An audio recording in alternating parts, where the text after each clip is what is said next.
কুসুমের বাড়ি ছেড়ে চলে যাওয়াটা কোনো মতেই মেনে নিতে পারছে না এবার আয়ুষ। হ্যাঁ বন্ধুরা, ভিডিওতে লাইক দিয়ে দেখতে থাকুন। যে মুহূর্তে কিনা আয়ুষ বলতে থাকে যে কুসুম, আমি তোমাকে বারণ করছি, তুমি এই গাঙ্গুলি হাউস ছেড়ে কোথাও যাবে না, তুমি এখানেই থাকবে। তুমি কেন এরকম জেদ করছো বলো তো?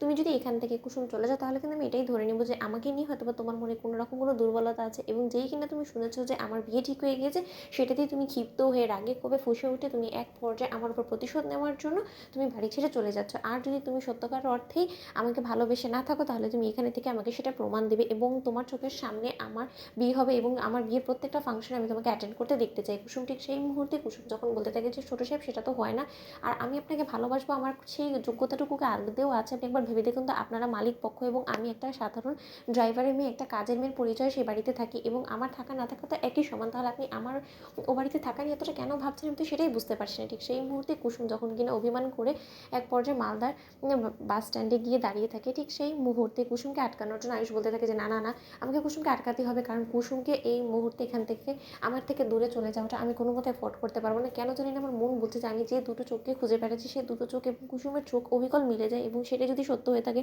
তাহলে আমি আমার ভালোবাসা মানুষটাকে আমার থেকে দূরে কোনো মতেই যেতে দেবো না। এবং আমার যতটুকু মনে হচ্ছে যে কুসুম হয়তো আমাকে মনে মনে ভালোবেসে ফেলেছে, যেটা হয়তো বা ও আমাদের স্টেটাসে এর কারণে আমাকে মুখ খুলে বলতে পারছে না, এবং সেটাই যদি সত্য হয়ে থাকে তাহলে আমি এর প্রমাণ চাই, এবং এইটার প্রমাণ পাওয়ার একটা মাত্রই ওয়ে আছে আমার কাছে খোলা, সেটা হলো গিয়ে আমার বিয়েতে উপস্থিত কুসুমকে রেখে আমি ওর মনের কথাটা জানার চেষ্টা করব, এবং যদি আমার এবং কুসুমের মনের কথা মিলে যায় তাহলে সেই আসরই আমার এবং কুসুমের বিয়ে হবে, এবং সেটা হওয়া থেকে কেউ আটকাতে পারবে না। ঠিক সেই মুহূর্তে কুসুম যখন কিনা মালদার বাসে উঠে যায়, এবং সেখানেই যখন কিনা আয়ুষ সেই বাসের পেছন পেছন ছুটতে থাকে, এবং এক পর্যায়ে আয়ুষ যখন কিনা দৌড়তে দৌড়তে মুখ থুবড়ে পড়ে যায় রাস্তার ধারে, ঠিক সেই মুহূর্তে কুসুম বাস থামিয়ে বাস থেকে নেমে দৌড়ে গিয়ে আয়ুষকে তুলে এবং বলতে থাকে যে ছোটো সাহেব, আপনি কেন এমন করেন বলুন তো? আপনার আজকে যদি কিছু হয়ে যেত তাহলে দেবী মাকে আমি কী জবাব দিতাম বলুন তো? কেন আপনি এই সমস্ত পাগলামোগুলো করছেন? আমার মতন একটা সাধারণ কাজের মেয়ের জন্য আপনি একটা গাঙ্গুলি গ্রুপ অফ কোম্পানিজের ব্র্যান্ড অ্যাম্বাসেডারের পেছনে এরকম করে ছুটছেন? আপনি গাঙ্গুলি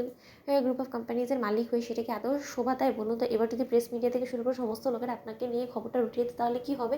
অন্যদিকে আয়ুষ বলতে থাকে যে এই সমস্ত কিছু করতে তো তুমি আমাকে বাধ্য করেছো, এখন যদি তুমি আমাকে বাধ্য না করতে তাহলে হয়তো বা কোনো মতেই আমাকে তোমার পেছন পেছন ছোটার জন্য এরকম করে মুখ থুবড়ে পড়ে যেতে হতো না। তাহলে তুমি যদি আমার ভালোই চাও এবং তুমি যদি সত্যিকার অর্থে আমাকে ভালোবেসে নাই থাকো তাহলে তোমাকে আমার বিয়েতে সাক্ষী থেকে আমার গোটা বিয়েটা এনজয় করতে হবে, এবং তুমি যদি এই শর্তে রাজি থাকো তাহলে ঠিক আছে, আমি তোমাকে এক্ষুনি আমার সঙ্গে গাঙ্গুলি হাউসে ফিরিয়ে নিয়ে যাবো, তুমি তোমার কথাটা ফেরত নাও। কুসুম ঠিক সেই মুহূর্তে কুসুম বলতে থাকে যে ছোটো সাহেব, আপনি কেন বুঝতে চাইছেন না বলুন তো? আমার প্রয়োজন এ বাড়িতে ফুরিয়েছে, এটা আমি বেশ বুঝতে পারছি। ঠিক সেই মুহূর্তে আয়ুষ বলতে থাকে যে আমার জীবনে যে এখনো পর্যন্ত তোমার প্রয়োজন ফুরোয়নি কুসুম, সেটা তুমি বুঝতে পারো না। তো বন্ধুরা, লাইক কমেন্ট শেয়ার করে সাবস্ক্রাইব করতে ভুলো না।